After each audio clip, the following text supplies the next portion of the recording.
بسم الله الرحمن الرحيم. أباج فاعرفه حقا وانتخه، متفق لفظا وخطا متفق، وضده فيما ذكرنا المفترق، مؤتلف متفق الخط فقط، وضده مختلف فاخشى الغلط، والمنكر الفرد به راو غدا، تعديله لا يحمل التفردا، متروكه مواحد به انفرد، وأجمعوا لضعفه فهو كرد، والكذب المختلق المصنوع على النبي فذلك الموضوع، وقد أتت كالجوهر المكنون سميتها منظومة البيقوني، فوق 30 بأربع أتت أقسامها تمت بخير ختمت. بسم الله الرحمن الرحيم. الحمد لله والصلاة والسلام على رسول الله wa ala alihi wa ashabihi ajma'in, amma ba'd. Kita ulangi pada keterangan Syekh Bakar Abu Zaid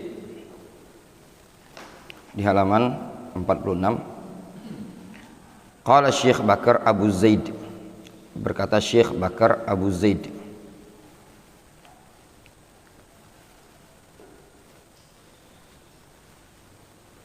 untuk Syekh Bakar Abu Zaid ini, ikhwan, beliau digolongkan sebagai alim, sebagai ulama oleh banyak para masyayikh kita, para ulama kita rahimahullah. Namun mimbabil insaf, ada buku beliau yang dikritiki oleh banyak para ulama juga.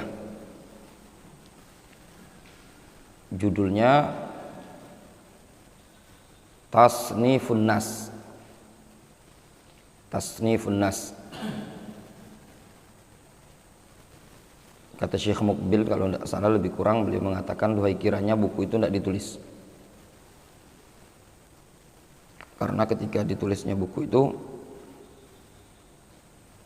dijadikan hujah oleh sebagian orang dari kalangan ikhwanul muslimin, para hizbiyun yang ada pada masa itu, berhujjah dengan kalamnya atau keterangannya Syekh Bakar Abu Zaid ini tadi.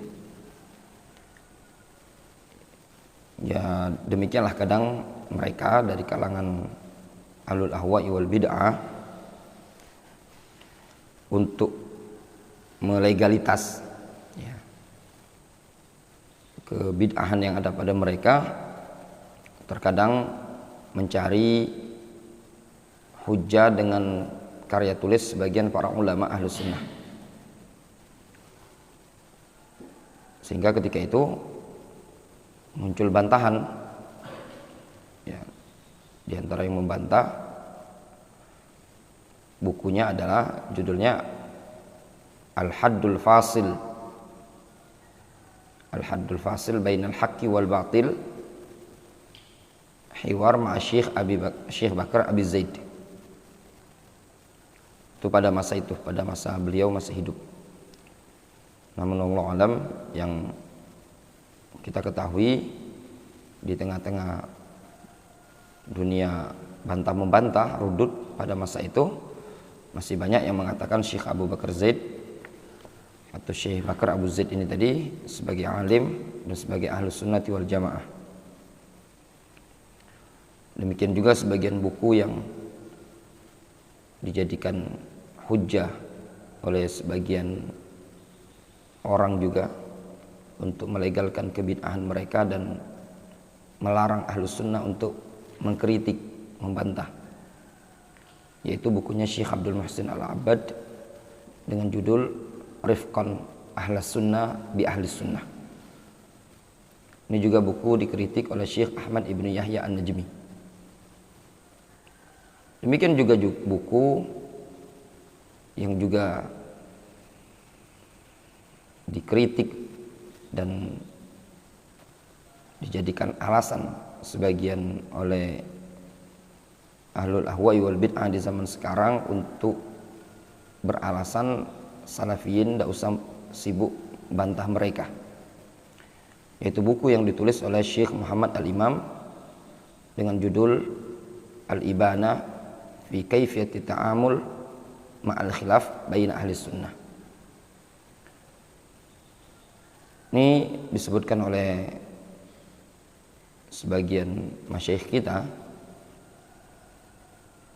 dua buku dari kalangan Ahlus Sunnah wal Jamaah, khususnya bukunya Syekh Abdul Muhsin dan bukunya Syekh Muhammad Al-Imam tadi, kadang dijadikan hujah oleh sebagian Ikhwanul Muslimin, Qutubiyah, Sururiyah, untuk menolak bantahan para ulama ahli sunnah salafiyin dengan alasan jangan terlalu tersibukkan diri dengan bantah-membantah.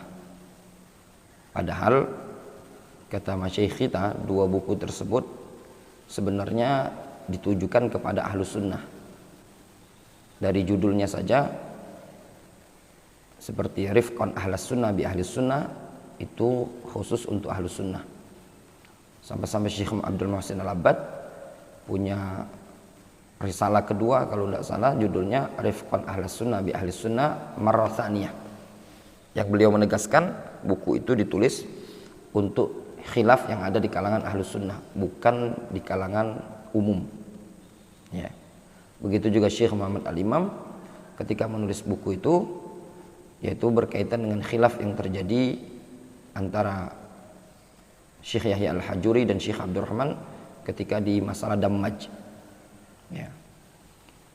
Namun begitulah kadang ahlul ahwa'i wal bid'ah mereka menggunakan karya tulis para ulama kita ahlus sunnah untuk bertameng, ya, supaya tidak mendapatkan bantahan dari para ulama ahlus sunnati wal jamaah. Untuk Syekh Bakar Abu Zaid ini banyak karya tulis beliau yang jayyidah, ya, yang bagus-bagus. Qala Syekh Bakar Abu Zaid fi hukmil intima' ila al-firaq wal ahzab wal jama'at al-islamiyah. Syekh Bakar Abu Zaid menyebutkan dalam risalah beliau hukum intima. Intima itu bernisbat kepada kelompok-kelompok dan hizb-hizb serta jamaat Islamiyah. Beliau menyebutkan lamma hasalat tilkal firaq muntasibatan ilal Islam munsyaqqatan anil amudil faqri lil muslimin. Tatkala muncul sekte-sekte itu, kelompok-kelompok itu yang bernisbat kepada agama Islam,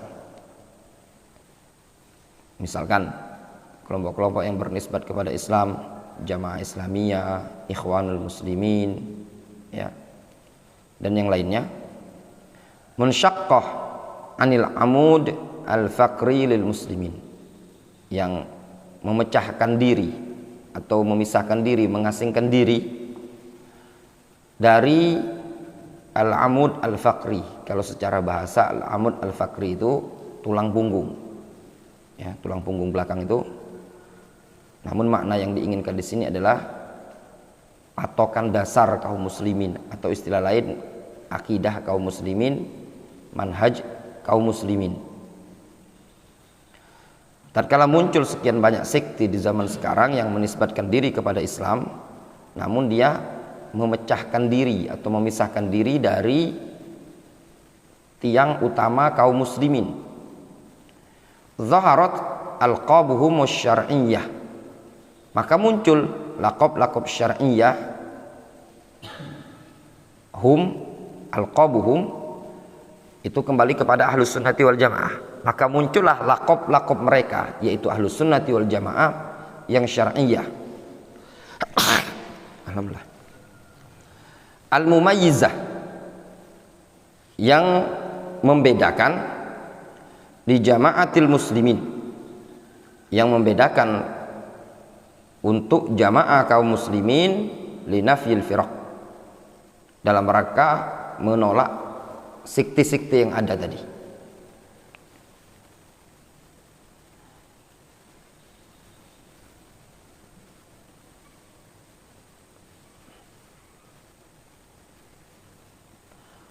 wal ahwa anhum, dan juga dalam rangka menolak hawa nafsu anhum dari firaq tadi. Sawa'an makana lahum minal asma sabitan lahum bi asli syar'i,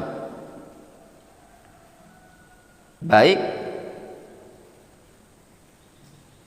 nama-nama yang sudah sabit untuk mereka tadi secara asal syariat, maksudnya memang ada nama-nama ahlus sunnah itu, lakob-lakob tadi memang sudah ada dalilnya, ada asal syariat, seperti lafadz al-jamaah. Untuk lafadz al-jamaah ini ketika Rasul menyebutkan ada satu kelompok yang selamat,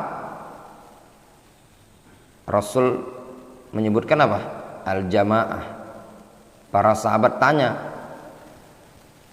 apa itu al-jamaah? Barulah dijelaskan sama Rasul, hum man kana ala, atau hum man kana mithlu ma ana alail yaum wa ashabi, yaitu orang yang aku dan para sahabatku berada padanya hari ini. Kemudian al-firqatun najiyah, al-firqah an-najiyah, at-ta'ifah al-mansurah. Nah ini al-jamaah, al-firqah an-najiyah, at-ta'ifah al-mansurah, ini diambil dari hadis.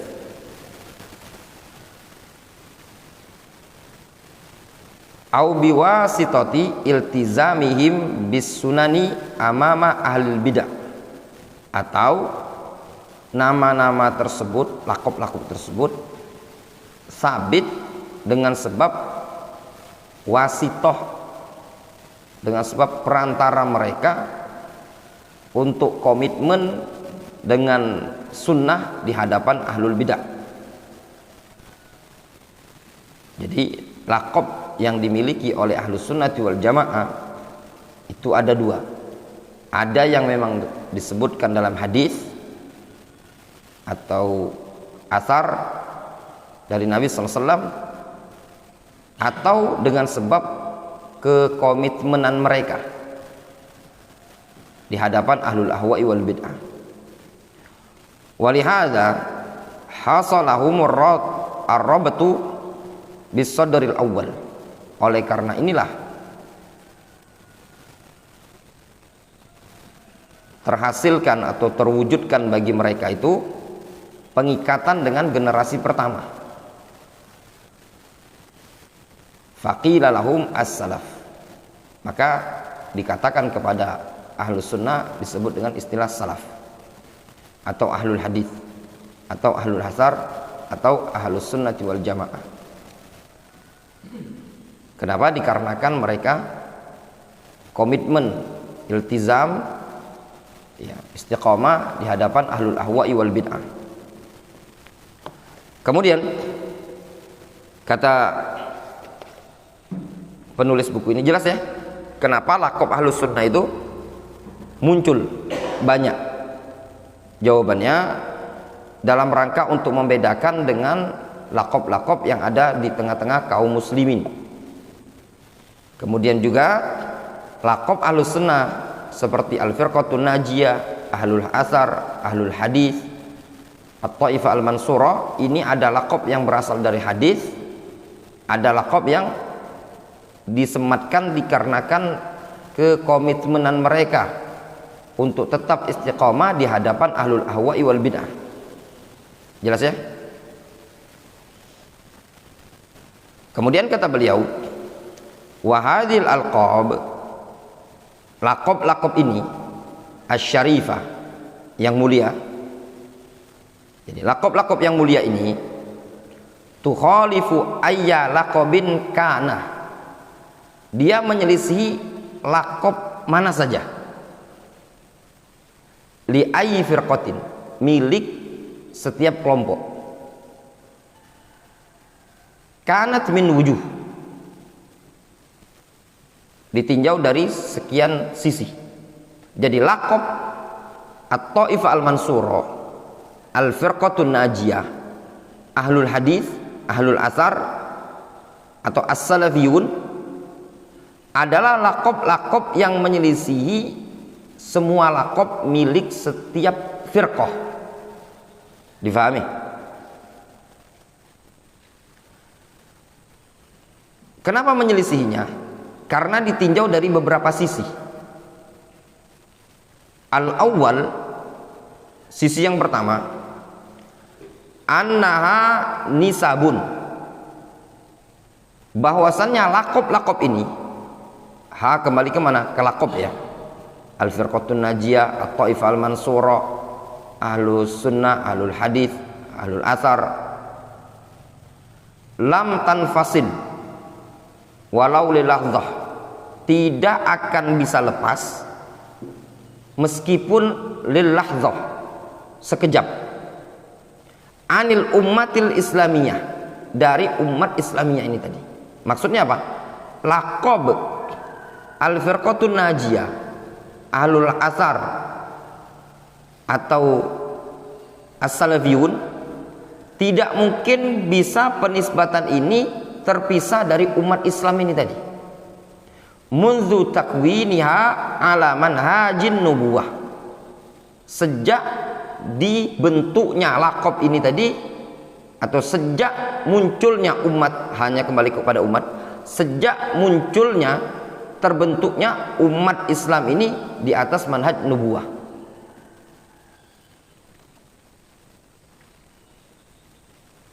Jadi lakob ini, lakob at-taifah al-mansurah, al-firqatun najiyah, as-salafiyun, ini sudah ada sejak adanya umat Islam, umat Muhammad SAW. Difahami?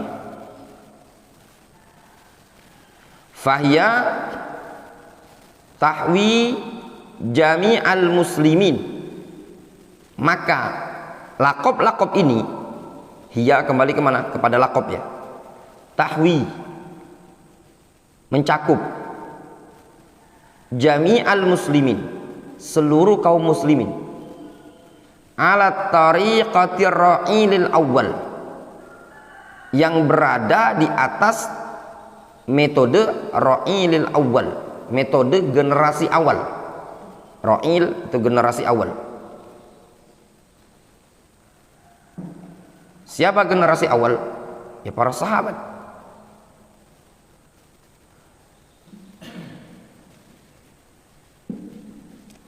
Dan disitu disebutkan di ta'liq, man kana minal muslimin ala tariqati ra'ilil awal, siapapun dari kalangan kaum muslimin ini yang berada di atas ra'ilil tariqah ar-ra'il al-awwal, berada di atas tariqah manhaj metode generasi pertama, fayadkhulu ma'a ahli sunnah wal jamaah wa yandariju dimna musammayatihim, maka dia akan masuk bersama dengan ahlu sunnati wal jamaah dan tergolongkan pada penggabungan nama-nama mereka tadi. Difahami? Jadi siapapun orangnya, ketika ada orang yang mengikuti metode ra'ilil awal, maka dia digolongkan dalam kelompok ahlus sunnati wal jamaah.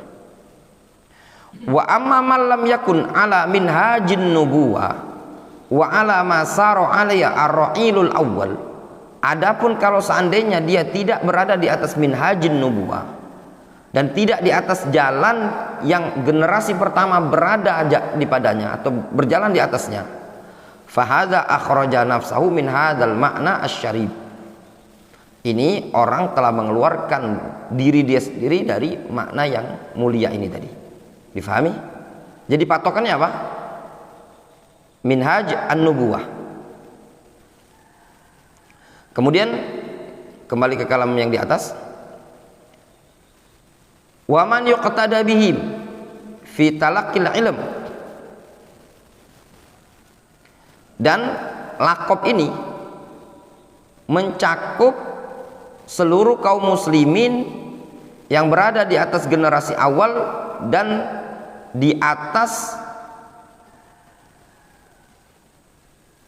orang-orang yang dijadikan patokan dalam mencari ilmu.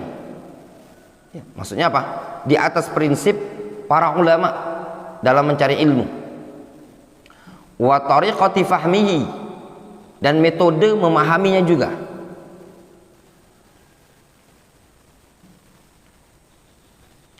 Wa bi tabi'ati da'wati ilaihi, dan juga dalam tabiat dakwah yang dia serukan kepada ilmu tadi.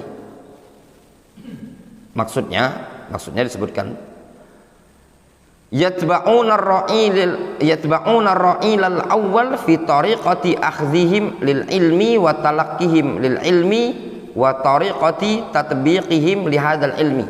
Maksudnya ini kaum muslimin mengikuti generasi pertama dalam mengambil ilmu, dalam talaki ilmu, dan dalam mempraktekkan ilmunya, mengamalkan atau mendakwakannya. Difahami? Jadi kalau diambil kesimpulan dari sini, ini lafaz Al-Qab Ahlus Sunnati wal Jamaah atau Taifah Al-Mansurah mencakup seluruh kaum muslimin yang berada di atas prinsip generasi pertama, baik dalam urusan mencari ilmu, memahami ilmu tadi. Karena ada orang tidak memahami ilmunya tadi sesuai pemahaman sahabat. Begitu juga dalam metode dakwah, harus sesuai dengan metode para sahabat. Maka kata penulis buku ini, wa daruratu inhisaril firqatin najiyah, maka darurat itu harus membatasi al-firqah najiyah fi ahli sunnati wal jamaah, khusus hanya pada ahli sunnati wal jamaah, wahum ashabu hadzal manhaj, dan mereka lah ahli sunnati wal jamaah, ashab hadzal manhaj, pemilik manhaj ini tadi. Difahami? Wa ya la tazalu baqiyatan ila yaumil qiyamah, dan al-firqatun najiyah atau ahlus sunnati wal jamaah ini senantiasa ada sampai hari kiamat. Akhdan min qaulihi sallallahu alaihi wasallam, la tazalu ta'ifatun min ummati mansuratun alal haqqi. Senantiasa ada di tengah-tengah umatku ini ta'ifah mansurah, yang ditolong di atas kebenaran. Jadi ahlus sunnati wal jamaah itu akan tetap ada sampai hari kiamat. Nah, dari hadis inilah diambil laqab apa? At-Taifah Al-Mansurah. Jelas?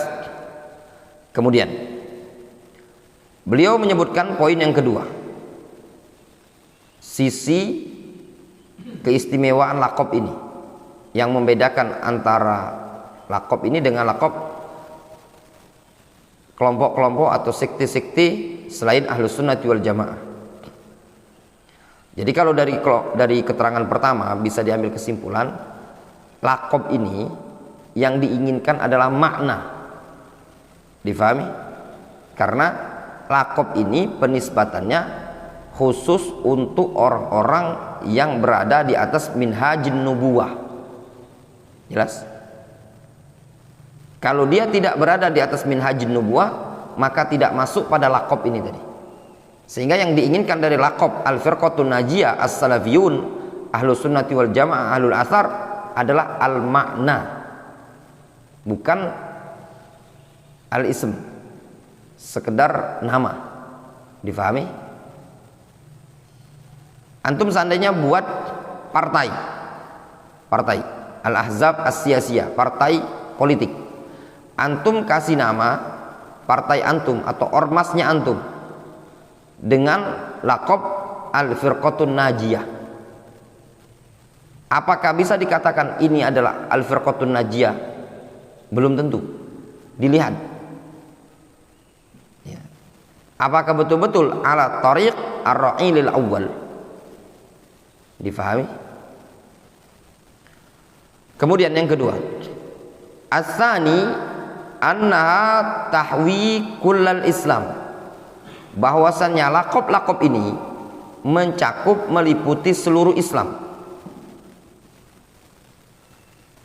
Seluruh Islam. Jadi Islam yang sempurna. Alkitab was sunnah, yaitu Al-Quran dan Sunnah. Fahya, maka lakob ini la takhtassu birosmin, tidak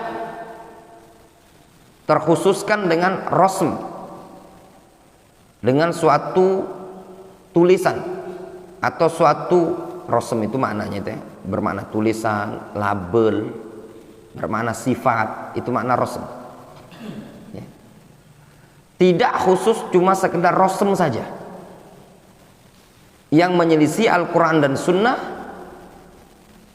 ziyadatan au naqsan, baik dalam bentuk penambahan atau pengurangan. Jelas? Jadi lakob ini tidak mengkhususkan cuma sekedar label, cuma sekedar nama atau brand istilahnya, yang menyelisih Al-Quran dan Sunnah, baik dalam bentuk penambahan atau pengurangan. Sehingga kalau diambil keterangan dari sini, kalau seandainya ada sesuatu kelompok yang sudah berlabel dengan label Ahlus Sunnah, sudah ada label Ahlus Sunnah, dikatakan ini Ahlus Sunnah, tapi ternyata ada penambahan pada manhaj mereka, maka tidak masuk pada lakob Ahlus Sunnah atau Al-Firqatun Najiyah. Tergambar antum? Contoh misalkan, ada suatu jamaah firqah.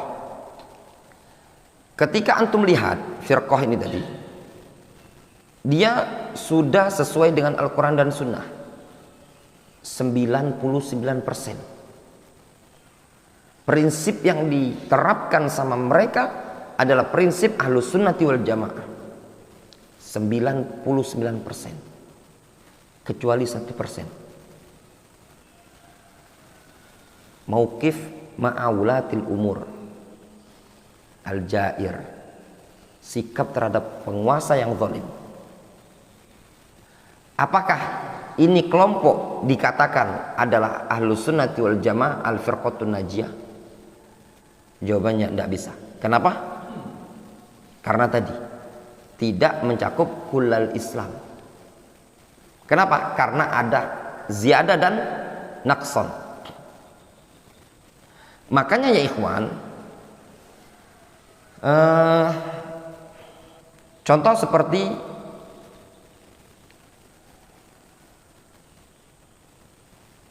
Al-Haddadiyah ya. Mungkin istilah Haddadiyah ini antum tidak dengar kecuali pengajian di Darul Hadis ini. Ini muncul diusung oleh Mahmud Al-Haddad ya, Mahmud Al-Haddad. Kalau dari sisi akidah ya sama kayak kita ini biasa. Kemudian dilanjutkan estafetnya oleh seperti Fauzi Al-Athari Al-Bahrain, kemudian Fali Al-Harbi ya, Fali Al-Harbi, dan banyak ya, sehingga anak Abdullah Sawan dan yang lainnya yang ada di Saudi Arabia itu. Mereka jatuh dalam masalah iman,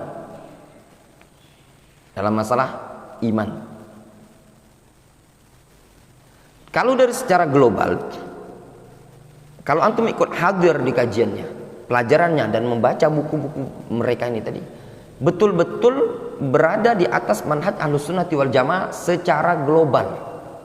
Ternyata ada satu prinsip di antaranya yang dikritikan, yang juga ada satu prinsip sih. Prinsip pertama di antaranya yang penyelisih sama mereka dalam masalah jinsul amal. Ya. Ini tadi masalah iman. Kemudian juga poin yang dikritikan oleh para ulama, tasyaddudnya mereka terhadap seperti Mahmud Al-Haddad ini, tasyaddud dia terhadap Ibnu Jauzi, Ibnu Hajar An-Nawawi dan yang lainnya. juga kalau si apa Muhaqqiq itu Adil Al-Hamdan Abu Abdillah, dia memaksakan pendapat bahwasannya orang yang akar masalahnya gini, tarkul amal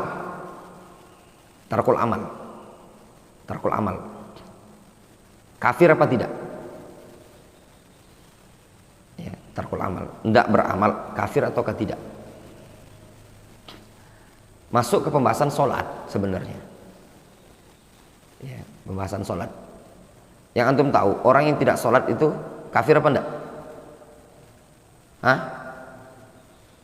Ada dua pendapat kan? Nah, ada yang mengatakan enggak kafir.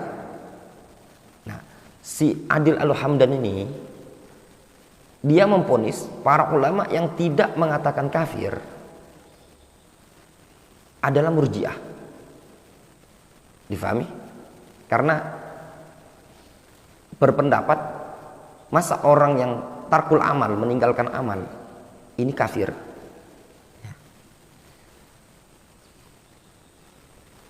Orang yang tarkul amal masih dikatakan mukmin. Dibantah oleh Syekh Rabi. Di kalangan salaf dulu tidak ada seorang pun yang memvonis mereka-mereka yang tidak berpendapat orang yang tidak sholat itu dinyatakan murjiah. Difahami? Ya, ini bacaan bukan kelas-kelasnya antum sebenarnya. Ya, ya, itu yang hobi baca.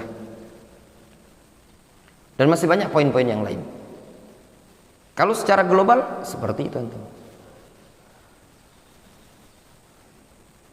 Difahami ya? Dan masih banyak yang di belakang-belakangan ini di masa-masa terakhir ya, di masa sekarang yang seperti itu. Sama juga. Misalkan mau kita praktek yang seperti ini. Qawaid yang dipasarkan, yang dilariskan oleh Abul Hasan Al-Ma'ribi. Ya. Antum kalau di Indonesia tidak mengenal nama Abul Hasan Al-Ma'ribi, tapi syarif nanti antum ke Yaman antum akan mengenal siapa sosok Abul Hasan Al-Ma'ribi, waman ma'ahu, dan orang-orang yang bersama dia. Dia secara antum kalau belajar akidah, semuanya akidah Ahlussunnah. Ya, akidah Ahlussunnah. Dan dia juga termasuk murid dari murid Syekh Mukbil. Cuman ada beberapa kaidah yang kaidah tersebut adopsi dari kaidah Ikhwanul Muslimin. Ikhwanul Muslimin punya kaidah, apa kaidahnya? Mus'ab.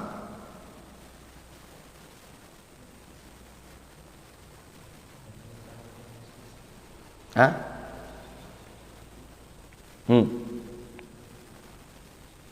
Dr. Vicky. Qaidatun banna'iyah kata para ulama. Nata'awanu fima ittafaqna alaihi wa ya'dzuru ba'duna ba'dhan fima ikhtalafna alaihi. Kita ta'awun pada perkara yang kita sepakati dan kita saling memberikan uzur pada perkara yang kita berselisih. Ini qaidah ikhwaniyah banna'iyah kata para ulama. Fahami? Ya. Selain antum belajar tauhid, ya, belajar fikih, kalau ada waktu juga baca bukunya seperti Syekh Shalih Al-Fauzan Al-Ajwibah Al-Mufidah, atau bukunya Syekh Ahmad Ibnu Yahya An-Najmi Al-Mawrid Al-Azbuz Zulal atau Mawridul Azbiz Zulal, atau buku-buku para ulama yang lain berkaitan bantahan terhadap Ikhwanul Muslimin. Ikhwanul Muslimin ini banyak, di Saudi Arabia juga banyak ya. Di Indonesia ya banyak. Kalau dulu wadah Ikhwanul Muslimin itu ada pada PKS ya, partai PKS. Nah, qaidah banna'iyah ini dibantah oleh banyak para ulama. Di antara buku yang membantah ini, di antaranya buku karya Syekh Ahmad Ibn Ibrahim Al-Uthman Kalau tidak salah judulnya Zajrut Tahawun ala Qaidatil Ma'dzirah. Ya. Yang ini istilah-istilah ini tidak didapati, tidak ada dulu pelajaran-pelajaran khosnya. Itu karena banyak baca. Karena dulu memang kita dinasihatkan sama Syekh Yasin Al-Adani, selain belajar ta'siliyah, akidah, kita juga disuruh untuk membaca rudud para ulama. Jadi antum punya ilmu untuk membentengi diri antum dari afkar Ikhwanul Muslimin ini tadi. Nah, kaidah ini tadi diadopsi oleh Abul Hasan Al-Ma'ribi Al-Misri yang ada di Ma'rib, markisnya. Banyak berbagai macam statement dia, di antaranya ucapan dia, nuridu manhajan wasi'an afyah yas'al umma kullaha. Yang kita inginkan ini adalah manhaj yang luas, yang bisa mencakup seluruh umat. Ini enak bahasanya ya, tetapi ada yang sesuatu yang diinginkan di belakangnya tadi. Kemudian diadopsi oleh sebagian syekh dengan kaidah nusahhi wala nujarrih. Kita itu tugasnya membenari, bukan menjarah, mengkritik. Nah, ini semua kaidah-kaidah yang dikritiki oleh para ulama sebagai bentuk kaidah untuk membentengi ahlul ahwa'i wal bid'ah. Ya.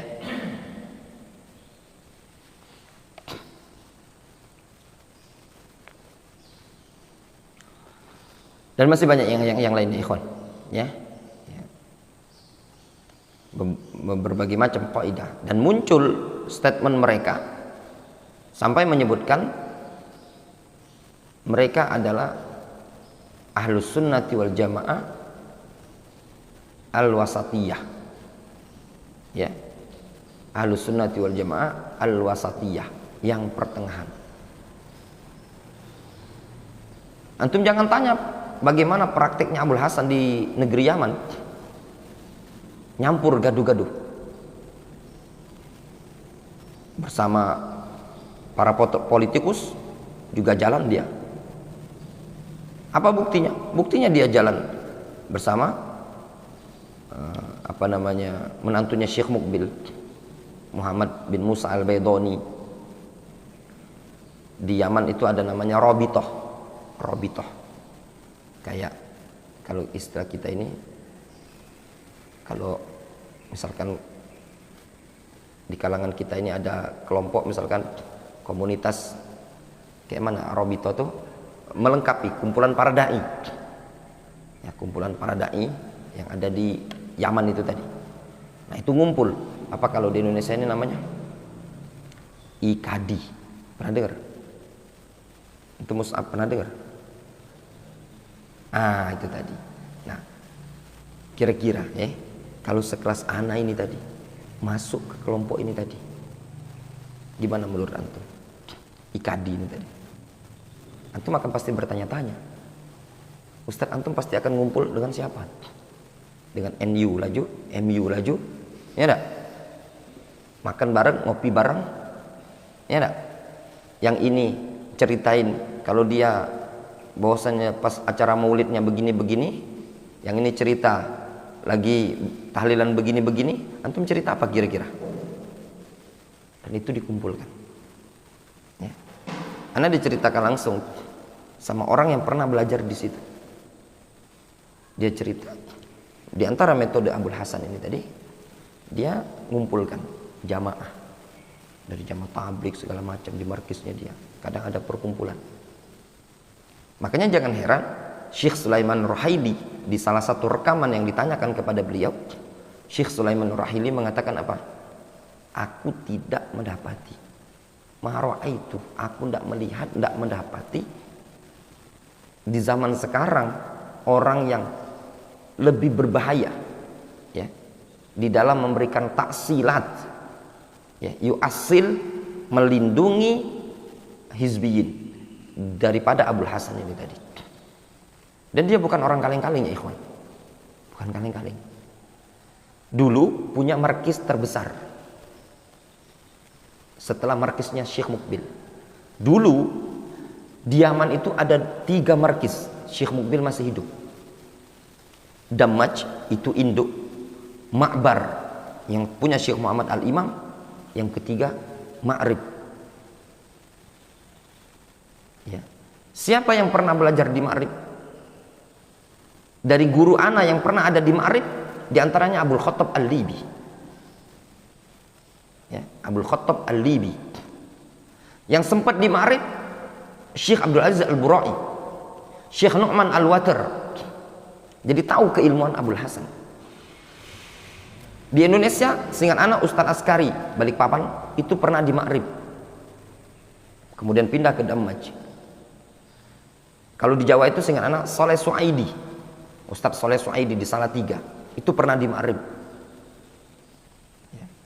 Memang terkenal markis Ma'rib ini pada masa Syekh Mukbil, dan banyak para masyayikh kita dulu di situ. Kalau Syekh Abdul Aziz Burai ini anak tanya langsung sama anaknya Syekh Abdul Aziz Burai. Dulu Syekh Abdul Aziz Burai pernah di Ma'rib? Naam. Kami dulu pernah di Ma'rib katanya. Ya. Yang orang-orang Aden, ya gimana ya? Memang terkenal mustolahnya dia. Sampai sebagian orang ketika itu mengatakan dia adalah syekh yang kedua setelahnya Syekh Mukbil dalam ilmu hadis di negeri Yaman. Abul Hasan Al-Ma'ribi Al-Misri ya. Dan yang membantah Abul Hasan ini tadi itu banyak para ulama. Abul Hasan ini orang yang bukan orang yang menjauh dari masyayikh, bukan, tapi berupaya untuk dekat dengan Syekh bin Baz. Bayangkanlah antum, di masa Syekh bin Baz dia sempat menulis buku dan pentakdimnya Syekh bin Baz ya, Syekh Abdul Aziz bin Baz. Beliau yang semangat untuk bertanya ke Syekh Al-Albani rahimahullah ta'ala. Di antara pertanyaan yang beliau tanyakan kepada Syekh Al-Albani dari Abul Hasan ini, dia bertanya kepada Syekh Al-Albani, ya Syekh, bagaimana dengan orang yang membantah, mengkritisi Syekh Rabi dan Syekh Mukbil? Kata Syekh Al-Albani, orang yang mengkritisi dua syekh ini tadi, imma jahilun fayu'allam, orang yang tidak tahu ilmu maka dikasih ilmu, diajari. Wa imma sahibu hawa, ngikuti hawa nafsu. Itu Syekh Al-Albani. Dia dekat dengan para masyayikh, dekat waktu itu dengan Syekh Rabi Ibnu Hadi Al-Madkhali. Tapi ternyata Abul Hasan menyimpan racun sudah sejak Syekh Mukbil masih hidup. Ketika wafat Syekh Mukbil, Abul Hasan mengatakan, qad zahaba zamanul khauf, sungguh telah pergi masa-masa ketakutan. Kata Syekh Rabi Ibnu Hadi Al-Madkhulu, Syekh Rabi mengatakan 7 tahun ana diam diri menasihati Abul Hasan secara tersembunyi selama 7 tahun. Sir menasihati Abul Hasan via telepon, kasih surat. Pada masa itu mentok Abul Hasan tidak bisa diharapkan lagi untuk kembali kepada manhaj Ahlus Sunnati wal Jamaah, membuat semakin jauh. Ketika menjelang wafat Syekh Mukbil, diceritakan kepada Syekh Mukbil tentang pola Abul Hasan di negeri Yaman. Kata Syekh Mukbil, kalau seandainya aku sembuh dan aku balik ke negeri Yaman, aku kupaskan tongkat untuk gebuk Abul Hasan. Sampai seperti itu Syekh Mukbil. Wafat Syekh Mukbil, Abul Hasan semakin parah, dan keluarlah bantahan Syekh Rabi dengan judul, kalau tidak salah judul kitabnya At-Tankil. Itu kitab bantahan pertama kali Syekh Rabi terhadap Abul Hasan, sebanyak 20 poin yang dikritikkan kepada Abul Hasan. Baru disusul oleh para ulama yang lain. Pada masa itu disusul oleh Syekh Ahmad Ibnu Yahya An-Najmi, Karena dia ini bukan orang yang mendem di Yaman, tapi dia juga suka ke Saudi Arabia. Di antaranya Syekh Ahmad Ibn Yahya An-Najmi, kemudian disusul oleh Syekh Abdullah Al-Bukhari dengan judul kitab Fathul Rabbani fi Raddi al Abil Hasan As-Sulaimani. Kemudian disusul oleh para ulama yang lain, di antaranya Syekh Saleh Suhaimi, dan di antaranya Syekh Muhammad Umar Bazmul, di antaranya juga Syekh Sulaiman Ruhaili. Kita tidak usah pakai Yaman, pakai Saudi Arabia. Kenapa pakai Saudi Arabia? Ya, taruhlah kalau kita pakai Yaman, nanti ada tuduhan ini bantahan karena Hasan, karena Abul Hasan di Yaman selevel. Kita pakai yang di Saudi Arabia. Apa yang mau dihasadkan masyayikh di Saudi Arabia? Ya, Syekh Muhammad Umar Bazmul, Saleh Suhaimi, Sulaiman Ruhaili, Rabi Al-Madkhali, Ubaid Al-Jabiri, Abdullah Al-Bukhari, dan yang lainnya, banyak dari kalangan masyayikh di Saudi Arabia. Dalam keadaan Abul Hasan itu bukan orang yang ngajar di Saudi, tapi di negeri Yaman. Ya, karena kaidah-kaidah yang ada pada Abul Hasan. Secara global dia mencocoki Ahlus Sunnah wal Jamaah. Namun karena ada penambahan dan pengurangan pada prinsip Abul Hasan, itu yang menyebabkan Abul Hasan tidak diakui ke Ahlus Sunnahan Abul Hasan Al-Ma'ribi ini tadi. Makanya Syekh Sulaiman Ruhaili, kata beliau di rekaman, ada audionya ya kan. Nah, dengar ke audio itu. Kata Syekh Sulaiman Ruhaili, ana dulu termasuk yang diam. Ya. Setelah ana amati Abul Hasan ini betul-betul kaidahnya kaidah yang ador, paling berbahaya.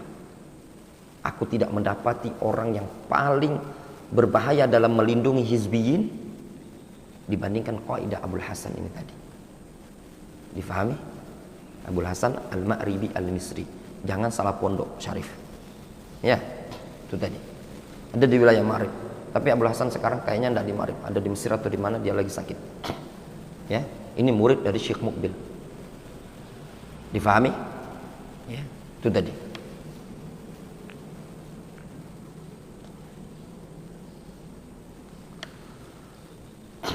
Kemudian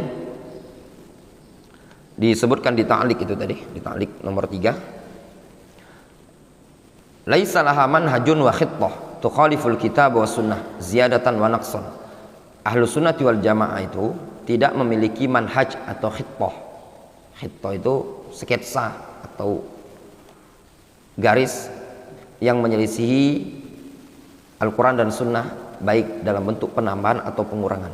Wa qad taqaddama kalamu Syekhul Islam Ibn Taimiyah, telah berlalu keterangan Syekhul Islam, annahu ma min firqatin illa wa hiya tukhaliful kitab wa sunnah, bahwasanya tidak ada satu kelompok pun pasti dia menyelisih Al-Quran dan Sunnah fi ba'dil mu'taqadatihim, pada sebagian keyakinan mereka, illa ahlus sunnati wal jamaah, kecuali atau illa ahlas sunnati wal jamaah, kecuali ahlus sunnati wal jamaah. Ya, maksudnya tidak ada sekte kelompok pasti ada penyelisihan terhadap manhaj ahlus sunnah dalam keyakinan kelompok tadi, kecuali ahlus sunnati wal jamaah. Tab'an al-ibrah laysat bil musammayat. Ya, terlebih lagi, tab'an, ya, terlebih lagi al-ibrah itu laysat bil musammayat. Patokannya itu bukan penamaan. Dari sisi mana? Lau anna unasan sammau anfusahum bismin. Kalau ada unas itu banyak orang, menamai mereka dengan satu nama. Ada sekelompok orang, misalkan kita di Darul Hadis ini, kita menamai kelompok kita ini, komunitas kita ini dengan nama Al-Firqatun Najiyah atau Taif Al-Mansurah. Ya. Yuqalu lahum, maka dikatakan kepada mereka, dikatakan kepada unas ini tadi, itu enggak tahu, kayaknya itu ada salah ketik atau kelebihan huruf. Masalan kafnya itu apa namanya, kayaknya kelebihan ya.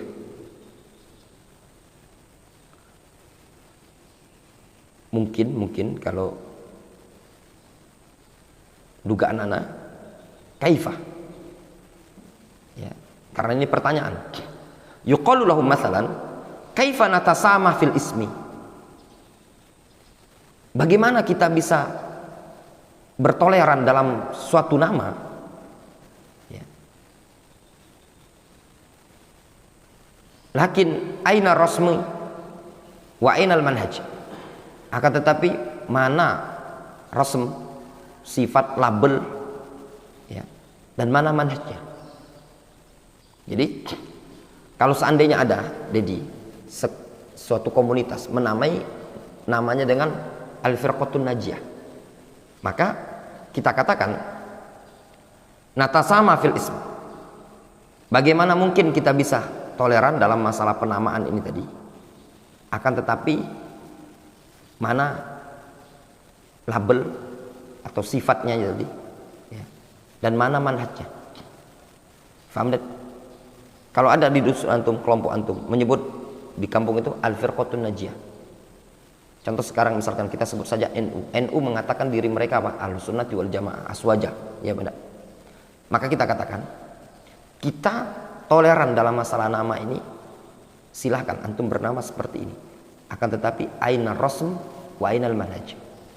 Mana rasm, label, sifat ini tadi? Mana manhajnya? Faham gambarannya? Kalau istilahnya itu surat resminya antum mana? Fa idza kana hadzal rasmu wa hadzal manhaj, apabila label ini dan manhaj ini, label sifat yang ada pada mereka dan manhaj yang ada pada mereka tadi, yattafiq ma'a ma kana alaihi nabi sallallahu alaihi wasallam wa ashabu, sama dengan apa yang ada pada Rasul dan sahabat, fanaqul antum ala haqqin wa khairin, maka kita katakan kalian di atas kebenaran dan di atas khair, kebaikan. Lakin akan tetapi ij'alu al isma muwafiqan li rasmi, akan tetapi jadikan ism yaitu Al-Firqatun Najiyah atau Taifah Al-Mansurah tadi kan ism itu kan memang sesuai, cocok dengan rasm, dengan labelnya dia tadi, dengan sifat yang ada pada dia. Wa takunu minal musammayat allati daraja 'alaiha Ahlussunnati wal Jamaah, sehingga digolongkan penamaan atau termasuk penamaan yang Ahlussunnati wal Jamaah berada di atasnya. Fa idza kana kadzalik natasamahu fil ismi. Kalau memang seperti itu kenyataannya, maka kita toleran saja dalam masalah nama.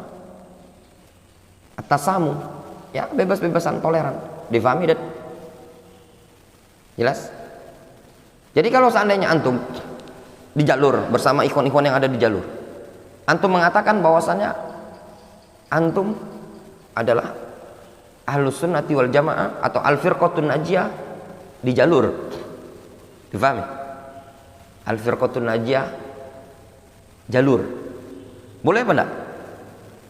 Kita katakan penamaan antum ini tadi cuma sekedar penamaan, mana hakikat, sifat, label dan manhajnya tadi. Ternyata memang betul-betul antum di jalur bersama ikhwan-ikhwan di jalur berada di atas manhaj Ahlussunnah. Nama tadi memang cocok dengan labelnya. Maka kalau memang seperti itu, maka kita katakan ya sudah, natasamahu fil ismi. Kita toleranlah dalam masalah nama ini tadi. Silakan antum bernama dengan nama Al-Firqah An-Najiyah. Difahami? Nah, kemudian ada faedah dari Al-Imam Ibnul Qayyim. Yaqulu Ibnul Qayyim, lamma rafadha nasara Bani Taglib daf'al jizyah lil muslimin bismil jizyah. Tatkala orang-orang Nasara Bani Taglib ya, menolak jizyah, menolak menyerahkan jizyah kepada kaum muslimin dengan penamaan jizyah. Jadi mereka itu tidak mau bayar jizyah kalau namanya adalah jizyah, tidak mau. Difahami? Tidak mau mereka bayar jizyah kalau namanya jizyah. Qalu, mereka mengatakan, ma nadfa'uha wa antum tusammunaha jizyah. Kami tidak akan menyerahkannya, jizyah tadi, kalau kalian masih menyebutnya dengan nama jizyah.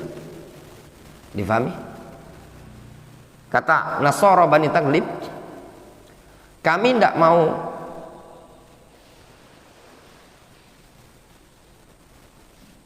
hitunglah Pak Wahid.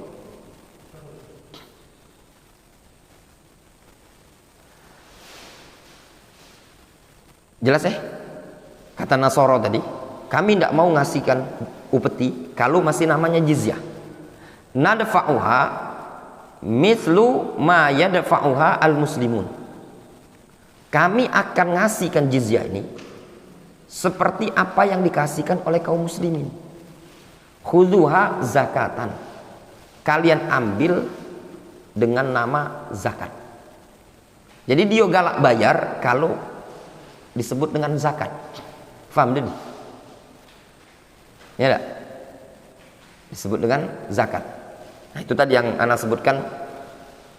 Ada orang dia tidak mau masukkan anak sekolah misalkan di suatu pondok pesantren atau di suatu sekolah kalau tulisannya tadi uang pendaftaran. Tidak galak dia kat dunia. Dia galak kalau dengan bahasa uang operasional atau infak operasional, bukan sama baik. Jadi kalau antum Kak Doni di Abunaya itu ada wali murid, duit pendaftaran mahalnya daftar sekolah aja itu tadi, atau buatkan brosur khusus infak operasional. Ya Pak Win, jazakallahu. Jelas? Nah ini difahami ya, intinya bayar ya. Makanya seperti riba ya, riba nak disebut dengan profit ya, profit itu keuntungan kita misalkan naruh nak disebut istilah profit, disebut dengan faedah kalau bahasa Arabnya, disebut dengan bunga, disebut dengan riba, nak disebut dengan haram, pokoknya semuanya tetap riba. Difahami? Nah, terus kata qala Umar mengatakan sammuha ma syi'tum. Kalian namai saja sesuai dengan apa yang kalian inginkan. Difahami? Nah, tadi misalkan antum punya sekolah. Sekolah antum ini sesuai dengan manhaj Ahlus Sunnati wal Jamaah yang antum ajarkan ke anak-anak Al-Quran dan Sunnah. Antum tidak ajarkan bid'ah, tidak ajarkan akidah-akidah menyimpang ya. Antum namai misalkan sekolahnya antum Ya Bunayya, antum namai sekolahnya antum apa? Tarbiyah Auladi, atau antum namai SDIT Sahabat, atau dinamai apa? Amr bin As. Itu semua tidak bermasalah. Yang menjadi patokan adalah hakikatnya tadi. Difahami? Kalaupun ada pondok pesantren, sebagian pondok pesantren itu ada yang namanya Ponpes As-Salafiyah. Ya pada isinya apa? Tahlilan iyo, nasid iyo, joget-joget iyo. Ya enggak? Apakah dikatakan salafiyah? Enggak. Difahami? Tidak setiap antum buat kelompok lembaga itu harus bernama dengan nama Al-Firqatun Najiyah atau Ifal Mansur. Ini cuma sekedar nama. Yang diinginkan bukan nama tapi hakikat manhaj yang ada tadi. Jelas? Nah, kemudian yaqulu Ibnul Qayyim, Al-Imam Ibnul Qayyim mengatakan laulam yaqbal Umaru min haula.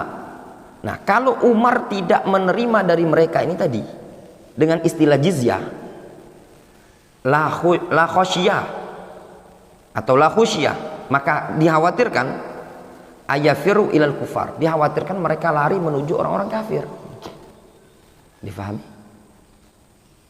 Wa yakununa syarran 'alal muslimin, sehingga menjadi keburukan bagi kaum muslimin. Ya sudahlah, tidak masalah. Nanti kalau tidak diterima dengan nama zakat, padahal kan tidak ada zakat dari orang kafir. Ya benar? Zakat itu kan diambil dari kaum muslimin. Ya enggak? Kalau dari orang kafir itu namanya jizyah. Tapi nanti karena tidak mau dengan bahasa jizyah, nanti mereka balik lagi kafir. Nah, ini juga bisa diambil faedah. Ya. Kita misalkan kita membuat suatu pengajian, ya, suatu pengajian. Pengajian kita ini betul-betul ahlus sunnah sebenarnya.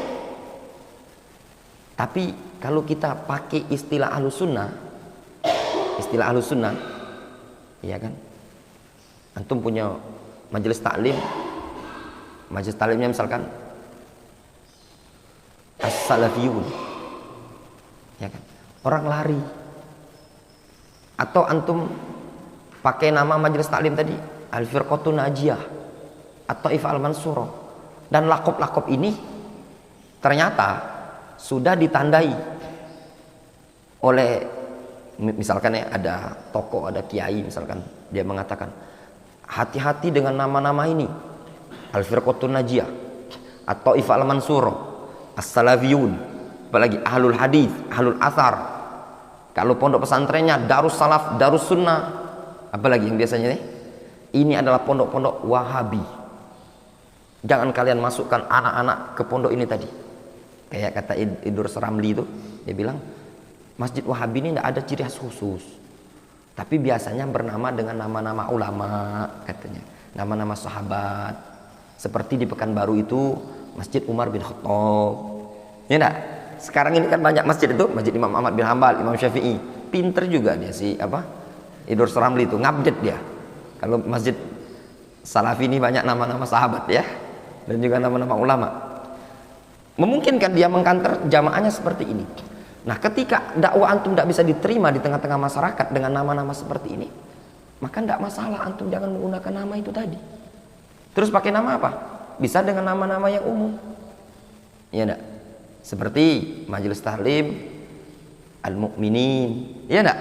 Umum. Majelis taklim Al-Muslimin, atau pondok Al-Mu'min, ya, mukmin itu kan, atau Al-Muslim, ya, ada juga mukmin besar di Solo itu, ngeruki punya Abu Bakar Basir dengan anak Al-Mu'min namanya. Dan nama-nama yang bisa diterima di masyarakat, difahami. Nah, bisa juga ketika antum berdakwah menghindarkan lafaz bid'ah. Mungkin antum dengan bahasa apa? Tidak ada dalil, ya benar? Atau ini menyelisih sunnah. Oh, menyelisih sunnah. Kadang ada sebagian orang dia nerima, ini tidak ada dalil, menyelisih sunnah. Oh, menyelisih sunnah Ustaz. Tapi kalau orang ngomong ini bid'ah, sakit hati dong. Orang lebih sakit hati dibilang ini bid'ah dibandingkan dibilang ini syirik. Difahami?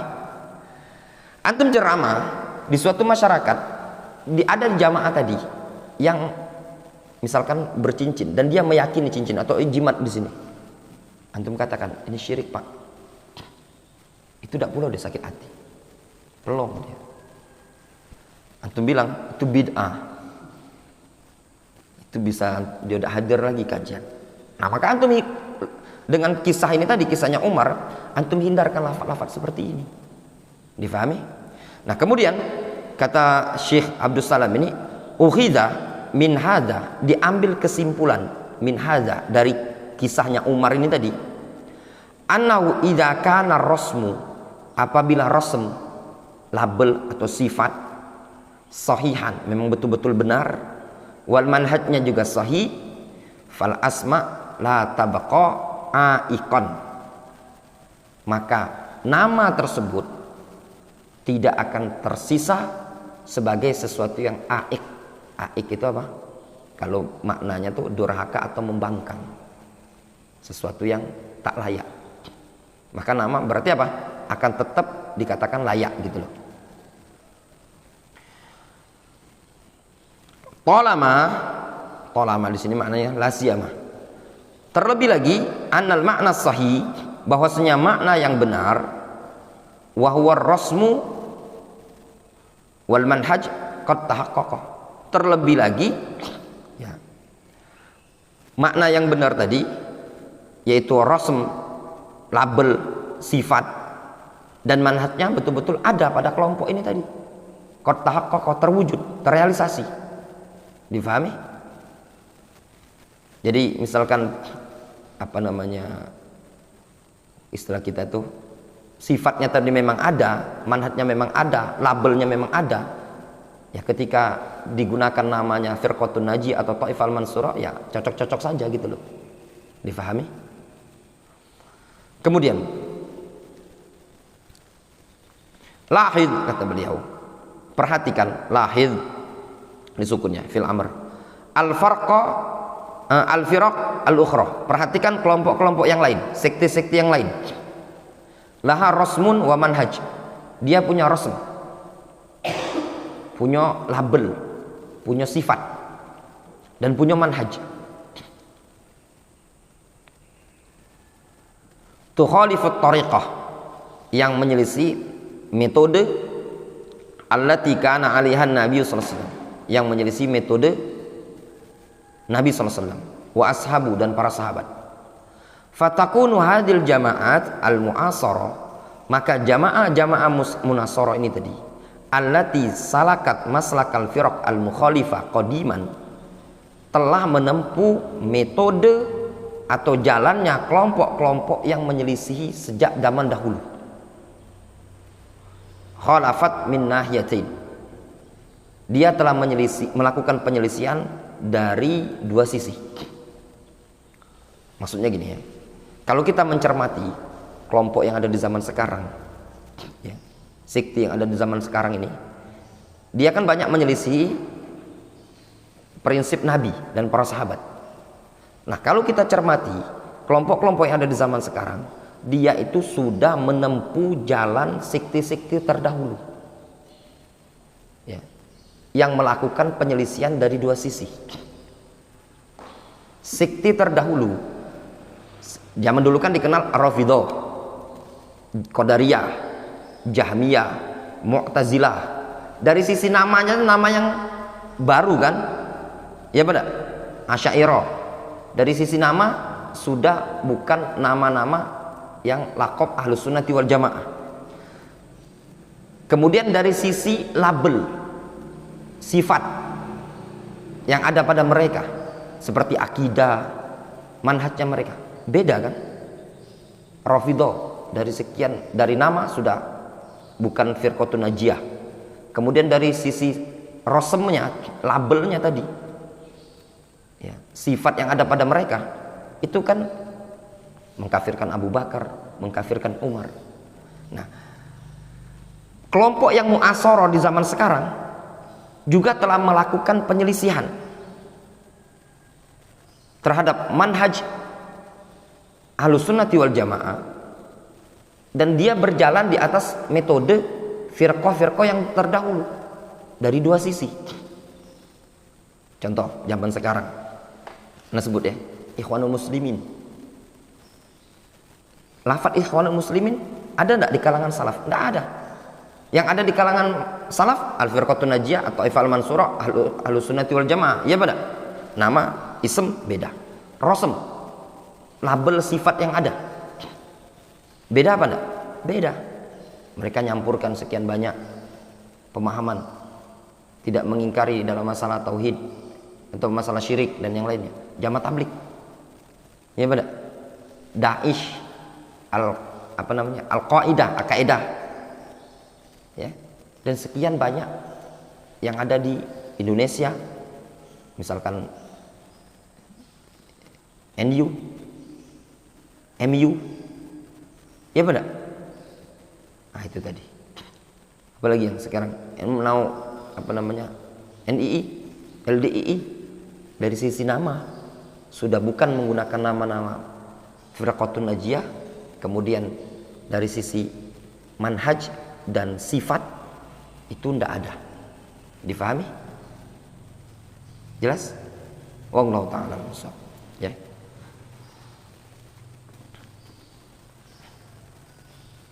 Sedikit lagi, saya tambahkan satu lagi. As-salis, yang ketiga, annaha alqabun minha ma huwa sabitun bis sunnatis sahihah, bahwasanya laqab-laqab Ahlus Sunnah ini tadi, Al-Firqatun Najiyah, At-Taifah Al-Mansurah, adalah laqab, di antaranya tadi ada yang sabit dengan Al-Qur'an dan dengan sunnah yang sahih. Maksudnya itu di antara laqab-laqab tadi ada yang memang sabit, ditetapkan dengan hadis, Wa minha ma lam yabruz illa fi muwajahati ahli ahwa'i wal firaq ad-dhala li raddi bid'atihim. Dan di antara lakop-lakop tadi, at-Taifah al-Mansurah, al-Firqatun Najiyah, ahlul hadis, ahlul athar, ada yang tidak nampak, lam yabruz, tidak nampak, melainkan fi muwajahati ahli ahwa'i wal firaq ad-dhala li raddi bid'atihim, melainkan dalam rangka untuk menghadapi ahlul ahwa'i wal bid'ah dan kelompok-kelompok sesat untuk membantah bid'ah mereka. Wa tamayyuz anhum, dan dalam rangka untuk membedakan diri dari mereka. Difahami? Wa ibadil khalat bihim wa limunabazatihim, dan dalam rangka untuk menjauhkan kecampuran, menjauhkan tercampur dengan mereka, serta dalam rangka untuk munabazatihim, menolak mereka. Falamma zaharat al bid'ah tamayyazu bis sunnah, tatkala muncul bid'ah mereka membedakan diri ya dengan lafaz sunnah. Tamayyazu itu domirnya kembali ke ahlus sunnati wal jamaah, maka mereka tambahi lakopnya sunnah, sehingga dengan ahlus sunnah. Ketika banyak muncul bid'ah pada masa itu, bid'ah qadariyah, bid'ah mu'tazilah dan yang lainnya, sehingga mereka katakan apa? Kami adalah ahlus sunnah. Difahami? Walamma hukima ar-ra'yu tamayyazu bil hadithi wal athar, tatkala muncul pada masa itu orang-orang yang lebih berhukum, hukima, menjadikan ra'yu untuk menjadi patokan dalam berhukum. Difahami? Maka muncul dengan istilah ahlul hadith, ahlul athar. Difahami? Pada masa itu, pada masa zaman dulu, kan dikenal ada ahlul ra'yu, gunakan pemikiran. Difahami? Ahlul ra'yu. Sehingga muncul ahlul hadith, ahlul athar. Kita ambil contoh misalkan, ini hadza mazhabu ahlul hadith, ya, wa ahlul ra'yu, gitu loh. Biasanya kalau ahlul ra'yu dan yang lain ini disematkan kepada Abu Hanifah, ya, ahlul ra'yu dan yang lainnya. Kemudian di situ disebutkan di ta'liq, al-athar yadkhulu fil Qur'an, maksud dari athar masuk juga Al-Qur'an. Lamma hakkama unasun ar-ra'ya fi syar'illah, tatkala ada sekelompok orang yang lebih berhukum dengan ra'yu, dengan pemikiran, dengan akal dalam syariat Allah, waraddu ba'dhan nusus, dan menolak sebagian nas dalil, qabalu bihadzal musamma ahlul hadits wal athar. Mereka menolak atau melawan penamaan ini dengan ahlul hadits dan ahlul athar. Difahami? Kemudian walamma fasyat al bidah wal ahwa fil khuluf fil khuluf, ya, tatkala muncul kebid'ahan dan ahwa pada orang-orang belakangan, ya, tamayyazu bi hadis salaf, maka mereka membedakan diri dengan istilah hadis salaf, wa hakadha, demikian seterusnya. Nah, kalau di zaman sekarang tatkala banyak kelompok-kelompok yang menyimpang, maka ahlus sunnah terbedakan dengan lafaz apa? Salafiyun. Difahami? Ini salafiyun. Nah, kalau salafiyun mereka tidak mau bernama, gitu loh. Difahami? Wallahu ta'ala a'lam. Adapun sisanya mungkin insya Allah kita lanjutkan nanti malam ya. Naktafi bihadzal qadar.